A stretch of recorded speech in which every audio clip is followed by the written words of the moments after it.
Happy Friday, Year 2, and we have come to the end of our week on shape. So as well as consolidating 3D shape and what we know, everything we've learned this week, I'm also hoping that it's going to be a super fun and creative lesson for us all to end off the week.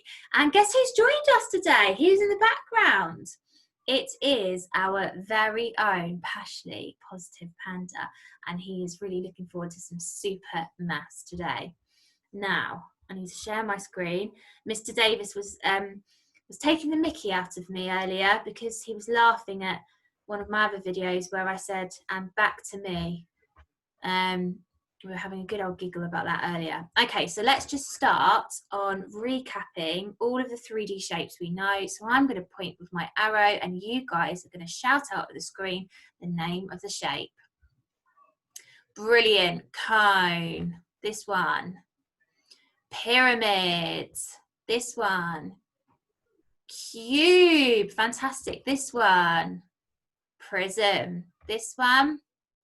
Cylinder, this one. Sphere. And there's one that I have missed off, and I wonder if anybody can guess which one I've missed off. And I wonder if I can go back through my PowerPoint and find it here.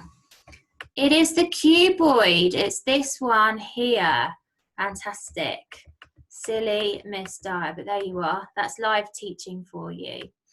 Okay, let's go to our same and different. Okay, so today what we're going to do is we're going to explore patterns, because I thought it'd be a lovely way to explore patterns and have a look at that within 3D shape. So what is the same about these patterns and what is different about these patterns? So pause the video now and have this conversation at home. Brilliant. Okay, you could say something that is the same about the top two patterns. They've both used two colours. We've got a kind of orangey red and a green here, and a yellow and an orangey red or a browny colour here. And this one has only used one colour. You could say that this is different to this because this one only uses one type of shape. It only uses the cone shape, and they've used it in different positions. These two patterns have used two different shapes. Who can tell me the difference just purely between these top two patterns? Brilliant. They've repeated this particular shape, this cuboid here, they've repeated twice, and they haven't used that with this pattern. So there are hundreds and hundreds of different ways that you can organise these patterns using 3D shape. I wonder if anybody can hear Mr. Davis teaching in the background. I never know. Okay. So choose two 3D shapes and what different repeating patterns could be made. So pause the video now and you can either hunt around at home and you can use things that you have around you. We talked about cereal boxes and tins and things like that. Or you can go and print off, if you're able to access that, or draw perhaps if you've got a grown-up around you that you can help with this, some 3D shapes, and just organise your patterns like this. But looking at these two shapes here, let's just practice with these ones. So we've got a cylinder and we've got a cube. What different repeating patterns could you make out of these two shapes? So I've got one on here for you. Pause the video now and have that discussion. Brilliant stuff. So you could have had cube, cylinder, cube. What else have I got? Cube, cube, cylinder. So there's different ways. So you can have a go at this at home. If you want to pause again and go off and have a go with that, then you are more than welcome to. Okay, let's move on. So this is a little bit of a challenge for you. So if you want to challenge yourself whilst you're making your pattern today, whether you're doing this in the morning or the afternoon, then you can also, using the 3D shapes, make a repeating pattern where there are more cones than cuboids. Make a repeating pattern where the third shape is always a cylinder.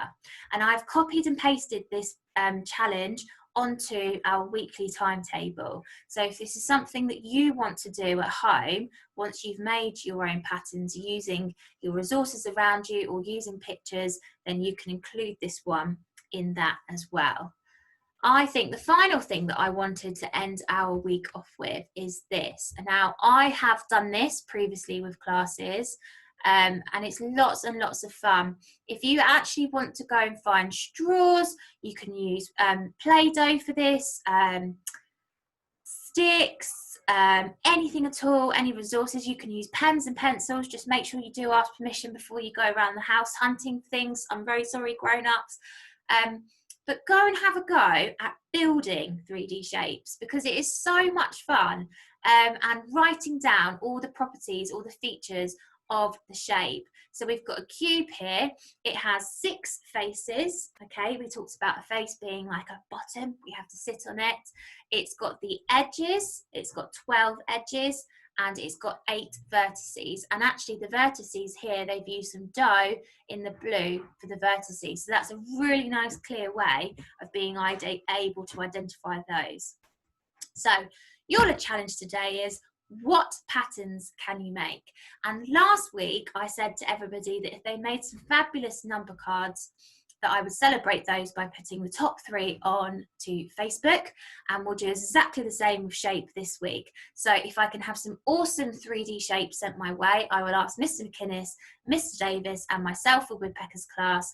We'll choose different children. The top 3 will go onto Facebook. So I want to see some fabulous 3D shapes. Have a wonderful rest of the day, whether you're watching this in the morning or afternoon, and enjoy your weekends, and I will see you next week for more on maths. And I think next week we are doing fractions. Bye. Let's stop my share.